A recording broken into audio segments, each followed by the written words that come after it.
अस्सलामुअलैकुम, वेलकम आप सभी का इस नई वीडियो में। तो जिस तरह आप सभी को पता है कि आज क्लास 12th का फिज़िक्स का पेपर था, तो पेपर जो आज आया था वो स्टूडेंट्स के हिसाब से काफ़ी ज़्यादा यहाँ पे डिफ़िकल्ट था। तो इसी के बारे में यहाँ पे हम इस वीडियो में डिस्कस करेंगे। काफ़ी इंपॉर्टेंट बातें हम आपको इस वीडियो में जो डिस्कस करने वाले हैं।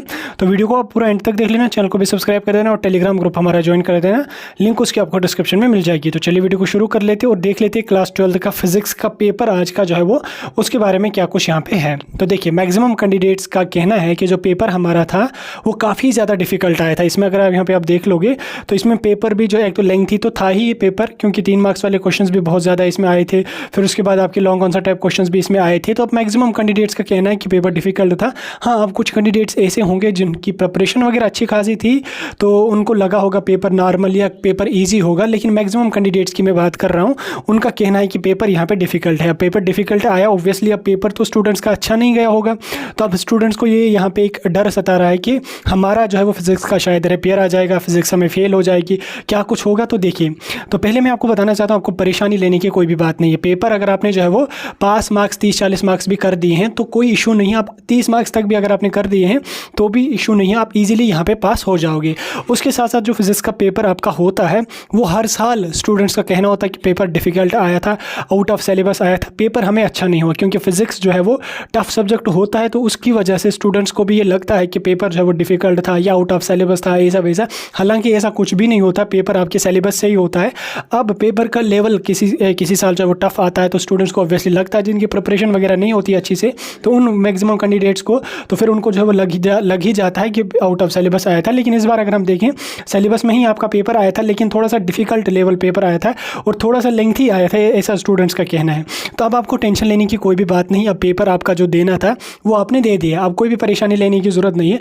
अब खुदा न खास्ता इन केस क्या हो जाता है, अगर आपको फिज़िक्स में कम मार्क्स आ जाते हैं, फॉर एग्जांपल अगर आपको 70 हैं, अगर आपको इसमें 25 मार्क्स पास हैं, अगर आपको 20 मार्क्स तक भी यहाँ पे आपने अटैम्प्ट कर दिए होंगे तो भी कोई इशू नहीं है। अगर आपके बाकी 4 सब्जेक्ट्स हों या 5 सब्जेक्ट्स बाकी जो इसके अलावा हों, अगर वो आपके अच्छे गए होंगे या कोई पेपर अगर आपका पेंडिंग है वो भी आपका इंशाल्लाह अच्छा जाएगा, या पिछले पेपर जो आपने दिए उनको आपको लग रहा है कि वो पास हो जाएंगे, लेकिन फिज़िक्स का अगर आपको लग रहा है कि फ़िज़िक्स जो है वो हमारी शायद फेल हो जाएगी या हमने जो है ज़्यादा क्वेश्चंस अटैम्प्ट नहीं किए, तो मैं आपको एक बात यहाँ पे बताना चाहता हूँ।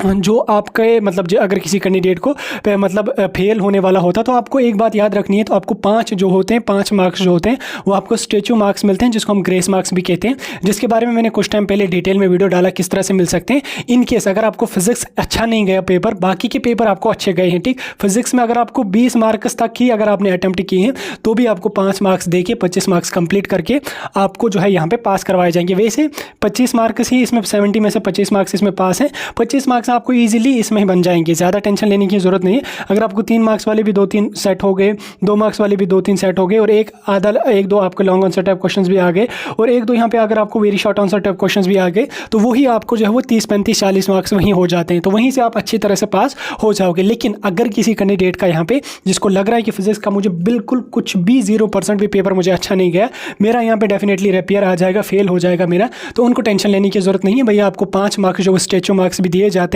वो आपको यहाँ पे दिए जाएंगे। अब फिज़िक्स का पेपर टफ आ गया है तो इसमें फिर क्या होता है कि जब किसी सब्जेक्ट का पेपर ज़्यादा टफ आता है तो उसमें क्या होता है कि जब मार्किंग आपकी होती है तो मार्किंग उसमें थोड़ी सी आपकी इजी लेवल की हो जाती है। उससे क्या होता है कि अगर आपने क्वेश्चन का जो आंसर लिखा है, अगर आपने वो थोड़ा सा भी रेलिवेंट लिखा है तो भी आपको जो है वो वहाँ से जो मार्किंग करने वाले होते हैं वो आपको उसमें अच्छे खासे मार्क्स रख लेते हैं। और अगर कोई कैंडिडेट फेल होने वाला होता है तो उसको भी अगर अच्छे मार्क्स ना दें लेकिन पास उसको भी यहाँ पे कर लेते हैं वो। तो इसलिए टेंशन लेने की कोई भी बात नहीं, पेपर अच्छे खासे मतलब अच्छा या सही नहीं गया, ये होता रहता है, ये चलता रहता है स्टूडेंट्स के साथ, इसमें आपको परेशानी लेने की ज़रूरत नहीं है। आपके अगर फिज़िक्स में मतलब अच्छे मार्क्स ना भी आ जाएँ तो मार्क्स परसेंटेज आपको कहीं पे लगने वाली होती नहीं है। परसेंटेज जस्ट एक नंबर होता है जिसमें मतलब मिसकंसेप्ट है स्टूडेंट्स को। इस साल से अगर हम देखें, इस साल से आपको तो बिल्कुल जो आपकी परसेंटेज का चर्चा था वो तो बिल्कुल सारा कुछ खत्म हो गया, क्योंकि अब की बार जो है जहाँ पर भी आपको एडमिशन करना होगा वहाँ पर आपको जो है वो एंट्रेंस देना पड़ेगा। उसमें आपको फिर 12th की परसेंटेज वगैरह कुछ भी 0% भी कहीं पर आपको काम आने वाली बिल्कुल भी यहाँ पे नहीं है। कहीं पे आप भी एडमिशन ले लोगे वहाँ पे आपको एंट्रेंस लेना पड़ेगा। इसलिए फिज़िक्स का जो मसला आपको स्टूडेंट्स का आ रहा है, क्योंकि पिछली वीडियो में भी काफ़ी सारे कमेंट्स आ रहे थे इसके बारे में और टेलीग्राम पे भी स्टूडेंट्स बोल रहे थे कि फिज़िक्स का पेपर थोड़ा सा डिफिकल्ट आया था, फेल हो जाएंगे, ये होगा वो होगा।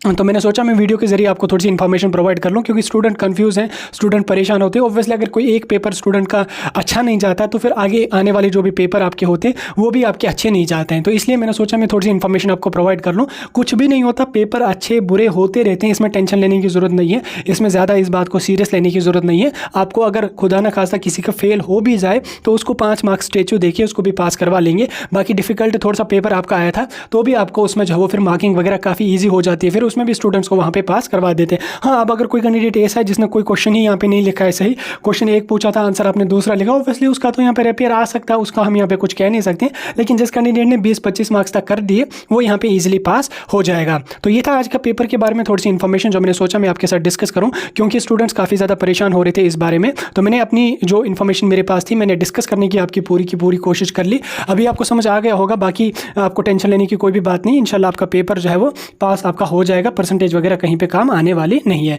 कन्फ्यूजन डाउट कुछ भी होगा कमेंट सेक्शन में बता सकते हैं। बाकी आप हमारे साथ जुड़े रहिए, यूट्यूब पे भी टेलीग्राम पे भी।